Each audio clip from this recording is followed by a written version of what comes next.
Vamos ler do versículo de número 4 ao versículo 10, que diz assim: Assim veio a mim a palavra do Senhor, dizendo: Antes que te formasse no ventre te conheci, e antes que saísses da madre te santifiquei. As nações te dei por profeta. Então disse eu: Ah, Senhor Jeová, eis que não sei falar, porque ainda sou um menino. Porém disse-me o Senhor: Não digas eu sou um menino, porque a todos a quem eu te enviar irás, e tudo quanto te mandar falarás. Não temas diante deles, porque estou contigo para te livrar, diz o Senhor. E estendeu o Senhor a sua mão, tocou-me na boca e disse-me: Eis que ponho as minhas palavras na tua boca. Olha, ponho-te neste dia sobre as nações e sobre os reinos, para arrancares, para derrubares, para destruíres, para arruinares e também para edificares e para plantares. Amém. Até aqui, queridos, podeis assentar. Um momento muito especial na vida do profeta Jeremias, o segundo dos profetas maiores, que exerceu o ministério no finalzinho do reinado de Judá. Os primeiros 3 versículos ele fala, mais ou menos contextualizando a época em que o Senhor o convoca para esse ministério profético diante do povo, e nós entendemos que aqui, a era que eles estavam vivendo, já o reino do norte havia sido conquistado pela Assíria, já haviam passado em torno de 100 anos que não havia mais o reino do norte, das 10 tribos, permanecia de pé somente o reino do sul, o reino de Judá, com as 2 tribos de Judá e Benjamim, e grande parte dos levitas. E é neste lugar que o Senhor levanta Jeremias para profetizar. Era uma época em que o Império Assírio já estava em decadência, inclusive sua capital já tinha passado por uma situação difícil. Meados de 627, que o Senhor, antes de Cristo, que o Senhor chama a Jeremias, e a capital da Síria já havia caído em 600 e pouco, já havia caído a capital da Síria. O Império Babilônico está em ascensão, mas quem está dominando sobre Judá não quer se curvar ao Império Babilônico. Querem se aliar aos egípcios para tentar contrariar. Acontece que Deus estava dirigindo as coisas, Deus estava no controle das coisas através do Império Babilônico. E ao longo do livro, ao longo das profecias de Jeremias, nós vamos perceber isso. Era um contexto difícil, faltava pouquinho para se terminar também aquele reinado do sul, para que também fossem conquistados, destruídos, crise espiritual. Embora houvessem remanescentes fiéis, mas o povo estava desapercebido. Era o início, o começo da conquista babilônica, do cativeiro que eles iriam passar, o julgamento do Senhor. As lideranças estavam corrompidas, e Jeremias é chamado para entregar uma mensagem que eles não queriam ouvir, não queriam escutar, discordavam deles, inclusive haviam falsos profetas no meio. Mas isso traz já uma aplicação na introdução já para nós, que é o fato de que o Senhor nos chama a proclamar uma mensagem que não é muito agradável a este mundo que nós estamos. Agora nós vamos nos colocar aqui no lugar de Jeremias como anunciadores das boas novas. Especificamente neste ano, a temática evangelização, a chama não pode apagar. Nós precisamos proclamar o Evangelho, e em muitas situações, em muitos lugares, não será bem recebido. Mas nós precisamos nos posicionar. É nesse contexto, todas essas coisas que estão acontecendo, que o Senhor então chama Jeremias, traz esta vocação, este trabalho para ele. E aqui eu me comparo com Jeremias no ambiente em que somos chamados a evangelizar. Você também pode se comparar. Todos somos convocados a evangelizar neste tempo do fim, em que as coisas parecem difíceis, em que há diversidades de pensamentos, de linhas de interpretação, em que as pessoas não querem muito ser chamados à atenção, mas nós somos chamados nesse contexto. Então ele começa o relato que nós lemos aqui, versículo de número 4, quando veio a palavra do Senhor a ele, falando, versículo 5, antes que te formasse no ventre, te conheci. Então a primeira aplicação que eu quero fazer para todos nós aqui nesta noite, é que Deus nos conhece. Assim como o Senhor conhecia Jeremias quando o chamou, Ele também nos conhece.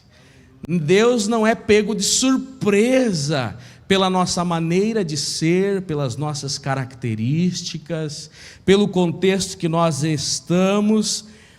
Nada em Jeremias surpreendia ao Senhor. Nada em mim, em você, surpreende o nosso Deus. O princípio da onisciência, a característica divina de saber todas as coisas, nada surpreende. Ele sabe quem você é. Mesmo quando não está no templo, quando não está à vista de todo mundo, Ele sabe quem nós somos. E não só agora, nos dias atuais, mas Ele nos conhece desde a antiguidade. A expressão para Jeremias é que te conheço antes que te formasse no ventre, desde lá de trás. Portanto, as fraquezas de Jeremias, as características que ele tinha, o Senhor conhecia. As inseguranças que este homem tinha para ser um grande profeta, o Senhor conhecia. As limitações que ele pensava ter, tudo isso o Senhor conhece.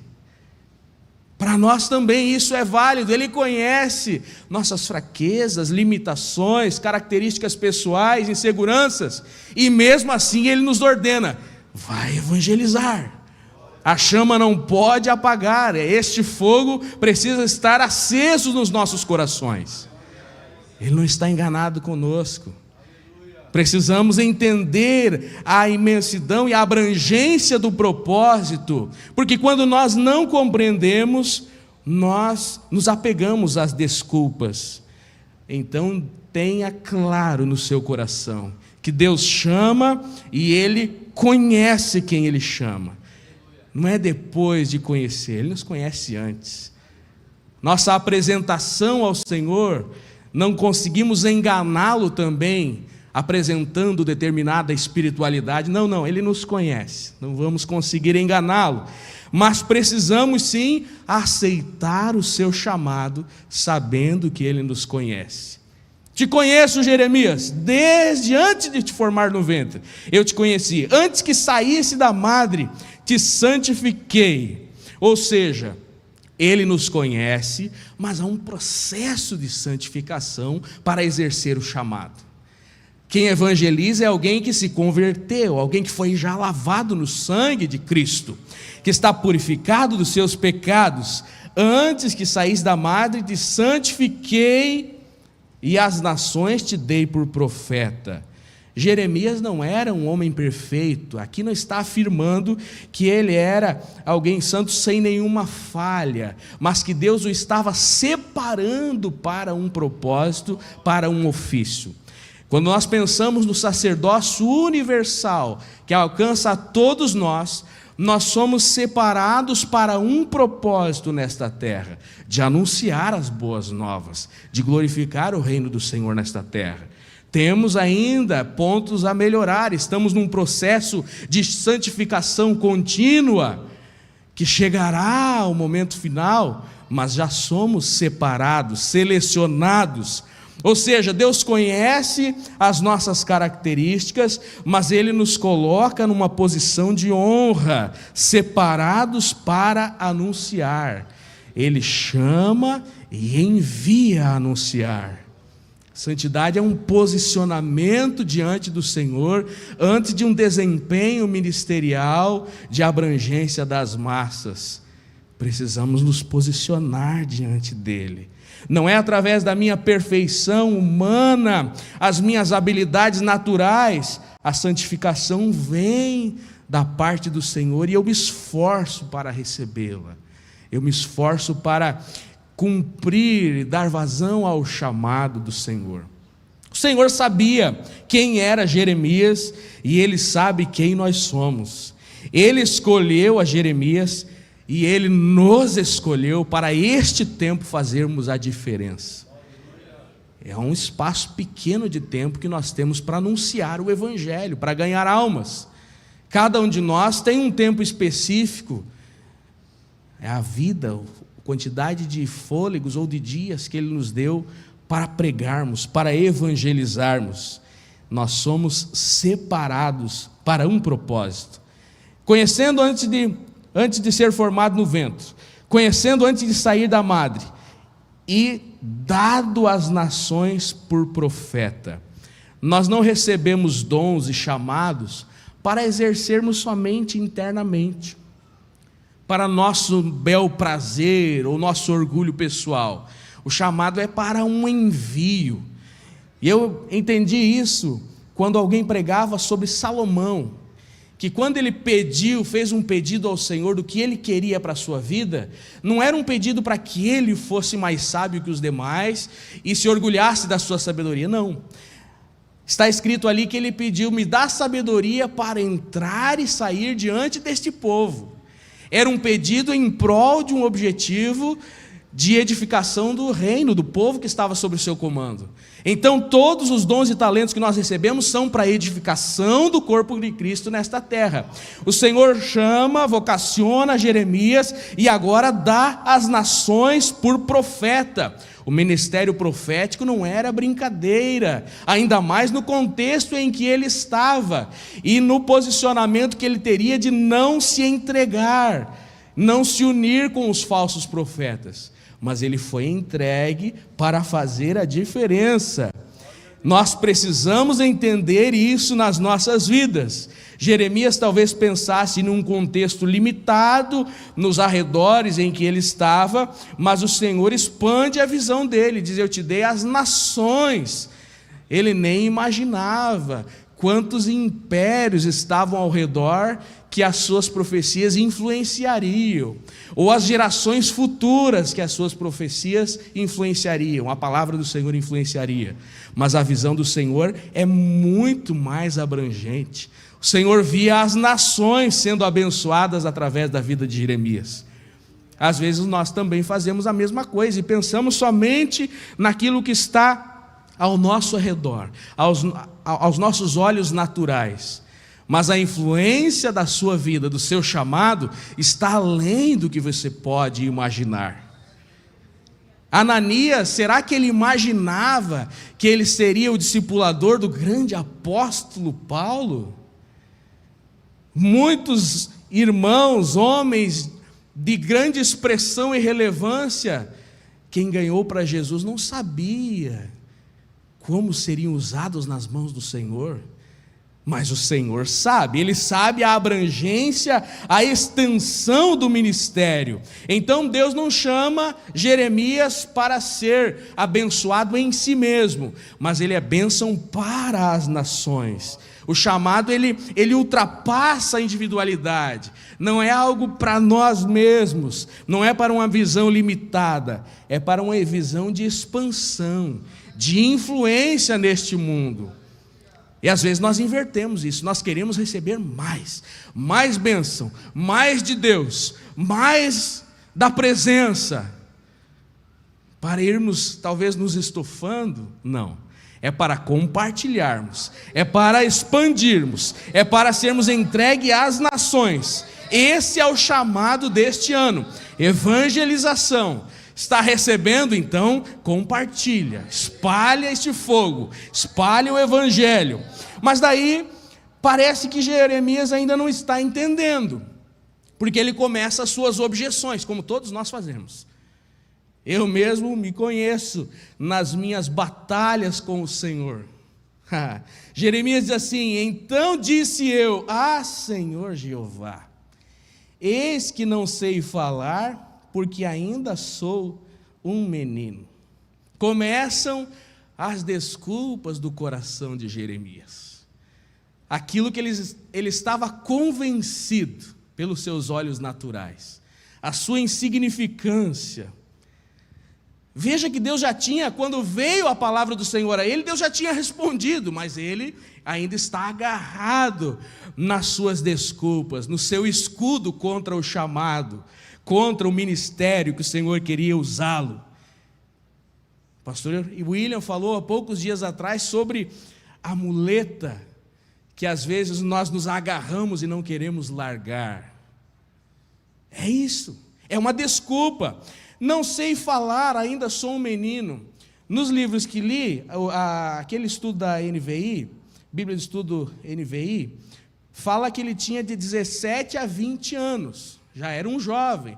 Claro que para o contexto sacerdotal ou mesmo profético, se considerava jovem, mas isso não era algo que ele podia se apegar para impedir o chamado.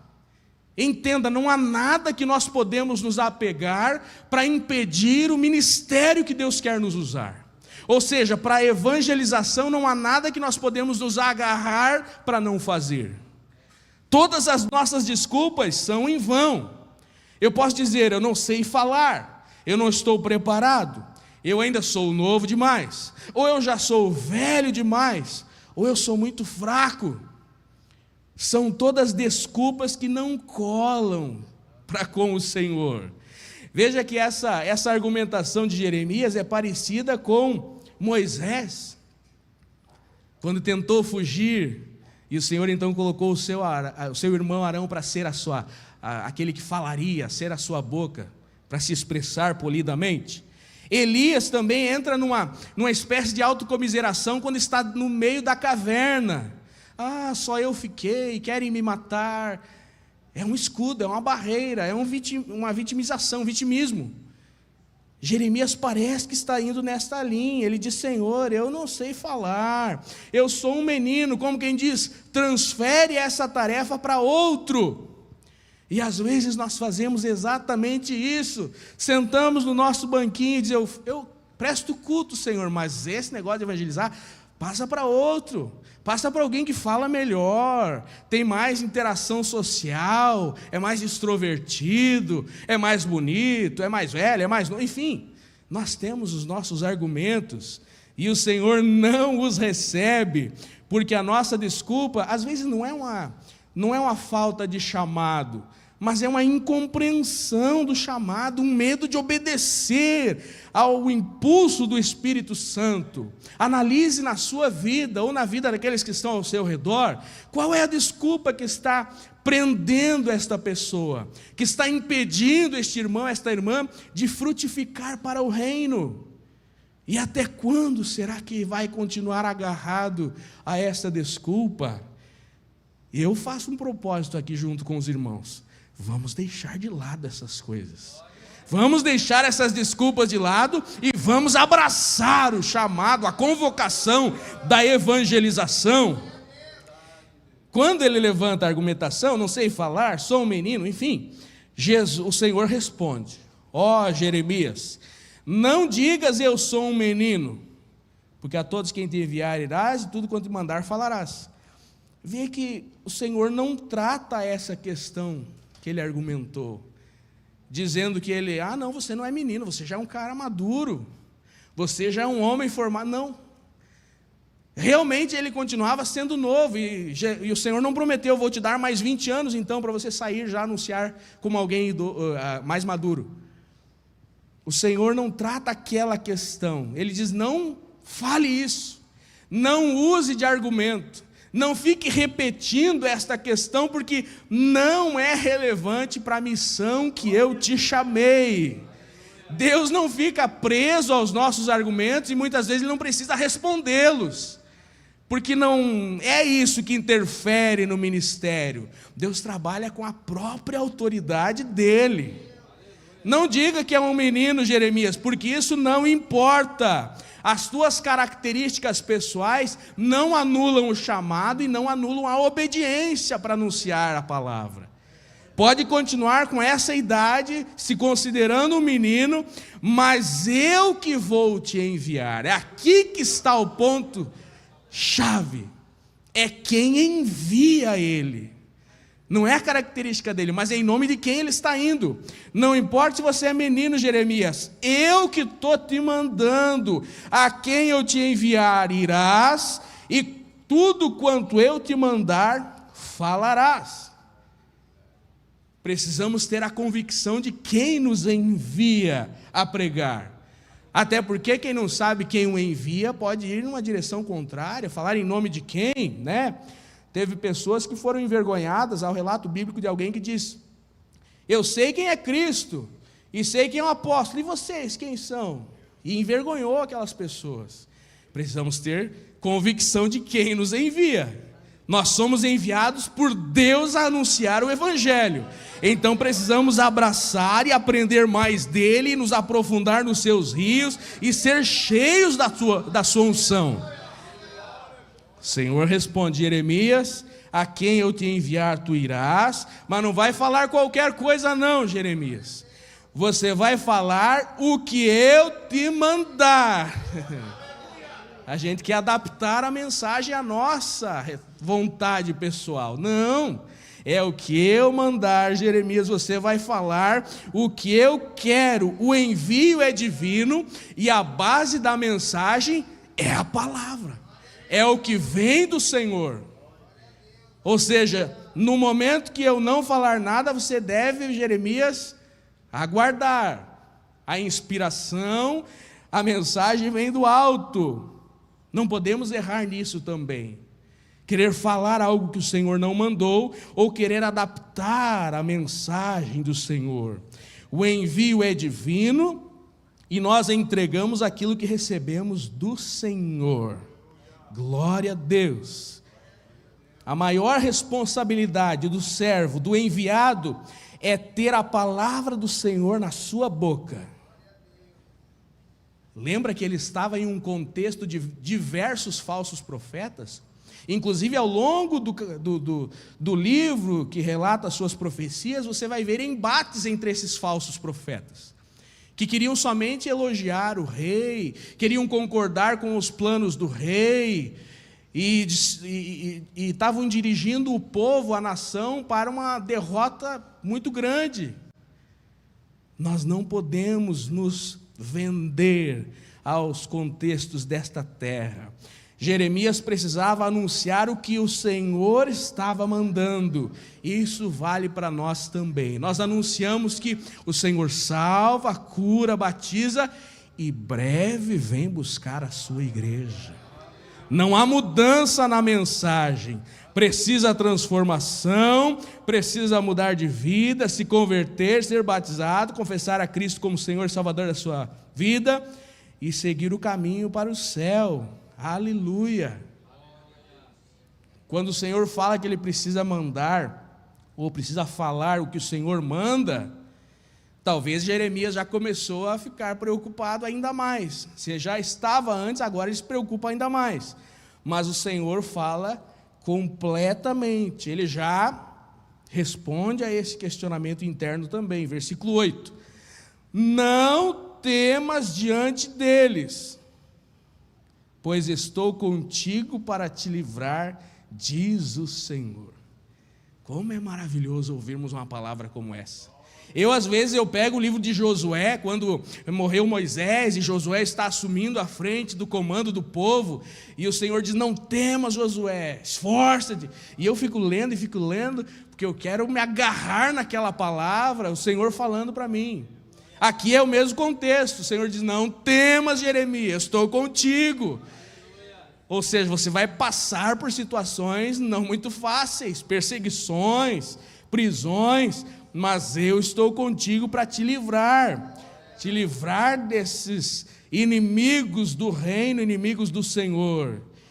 Ele ia profetizar diante de reis, ele ia profetizar diante de alguns líderes, ele ia profetizar diante daqueles falsos profetas. A convicção não era em quem ele era, as características que ele tinha, mas em quem é Deus, quem o enviou. Não pode temer, porque sabe quem está representando nesta terra. Será que já estamos neste nível de convicção ou tememos? Quando somos confrontados, nos arrependemos, tememos, mudamos a palavra. Eu acho que não é bem assim. Fala e depois, acho que não era bem assim, acho que não foi bem Deus que me inspirou, não é bem isso que a Bíblia diz. Eu acho que nesse contexto nós precisamos analisar melhor a situação, é relativo. Esse argumento da relatividade está pegando muito forte em algumas verdades básicas da fé cristã. Relativo ao contexto, relativo a quem está pedindo. Não, Jeremias não podia temer diante de qualquer contrariedade, porque o Senhor estava com ele, assim como nós aqui hoje. O Senhor está conosco, não vamos temer, vamos anunciar sabendo quem Ele é, e Ele também sabe quem nós somos. Estendeu o Senhor a sua mão, tocou-me na boca e disse-me: eis que ponho as minhas palavras na tua boca. Não sei se foi parecido com Isaías, que o Senhor nesse toque queimou a boca, não sei. Mas o fato é que o Senhor tocou-lhe e colocou as palavras na sua boca. A palavra veio de Deus. Agora ele pode anunciar com autoridade espiritual que vem do alto. Não daquilo que ele mesmo conhecia, daquilo que ele mesmo construiu, ou da indicação dos reis desta terra, mas do Senhor. A fidelidade à palavra que o Senhor colocou na sua boca, agora é o que nortearia a sua vida, o seu ministério. E passou por provações, passou por perseguições, por ser fiel à palavra. Ele mesmo passou por momentos difíceis. Bom, basta você abrir o livro da sequência, Lamentações. Pensa num homem triste, chorando em ver a destruição, a desolação, mas ele continuou sendo fiel à mensagem, à palavra que o Senhor colocou na sua boca. Não é fácil anunciar e ver a pessoa não se converter, não obedecer, mas anuncia, porque também há os momentos em que vidas serão transformadas. E talvez você poderá vê-los aqui aceitando a Jesus, dando testemunho público da sua fé, sendo batizados nas águas. Seja fiel à palavra que Deus ordenou. Quando o Senhor coloca as suas palavras na boca de Jeremias ou de qualquer pessoa, isso vai além da normalidade. É maravilhoso. Palavra revelada do céu. Quando nós estudamos e preparamos tanta coisa para conversarmos, para explicarmos, é bom. Mas quando vem diretamente do Senhor, é extraordinário. Você vê reuniões tensas e difíceis serem solucionadas numa palavra. Você vê casais que parece que não haveria reconciliação, mas numa palavra. Você vê uma alma que não quer saber de Jesus, está cheio de vícios e caminhando para o inferno, mas numa palavra. O Senhor quer te dar uma palavra de transformação para esta terra, neste mundo, nestes dias. Que Deus coloque nas nossas bocas palavras que transformam vidas, que vão lá no profundo dos corações, mudam perspectivas, e não só de uma pessoa, mas no caso aqui de Jeremias, diz: olha, ponho sobre as nações, sobre os reinos, para arrancar, derrubar, destruir, arruinar, edificar e plantar. Estava falando sobre o contexto geopolítico da época, o declínio da Síria, a expansão da Babilônia, o Egito tentando também conquistar, inicialmente inimigos da Babilônia. As palavras de Jeremias influenciariam a expansão daqueles impérios e do reino de Judá, mas precisava ser obedecido. Quando nós somos usados pelo Senhor, precisamos obedecer a sua orientação. Era um chamado abrangente, que ele não tinha ideia da sua abrangência.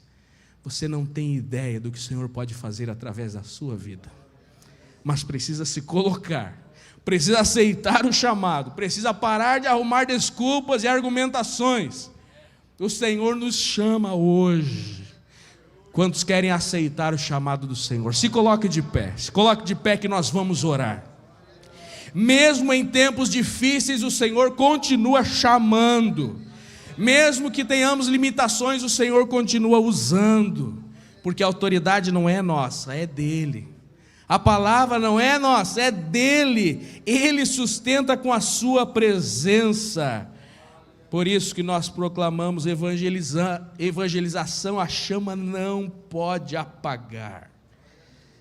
Talvez nesta noite você se encontre na posição de Jeremias, antes de aceitar o chamado. E eu quero te convidar para vir à frente e nós vamos orar. Talvez você esteja com uma desculpa que combina, é racionalmente correta, agarrando-se a determinadas características, posições, algo talvez interno que só você sabe, mas hoje é o momento de soltar essas amarras e ser usado pelo Senhor, lá na casa, no bairro, no trabalho, no dia a dia. Talvez você já esteja plantado em um lugar específico que Deus te colocou lá por um propósito especial. Tem alguém que precisa ser alcançado pela tua vida. O pastor não vai lá, o pregador não vai lá, é você que o Senhor chamou e colocou lá. E você está dizendo: eu não posso, não sei, sou menino, não sei falar. Vamos orar juntos para romper com essas barreiras. Pode vir à frente. Se você quer alcançar almas ainda mais neste ano, quer aceitar o chamado da evangelização, vem à frente, vamos orar juntos. O mês de fevereiro está iniciando e o Senhor quer ganhar muitas almas através da nossa vida, mas nós precisamos nos disponibilizar. Precisamos nos colocar à disposição do Senhor. Vamos orar pelos irmãos que estão chegando, também os pedidos, pessoas que estão acompanhando através da internet.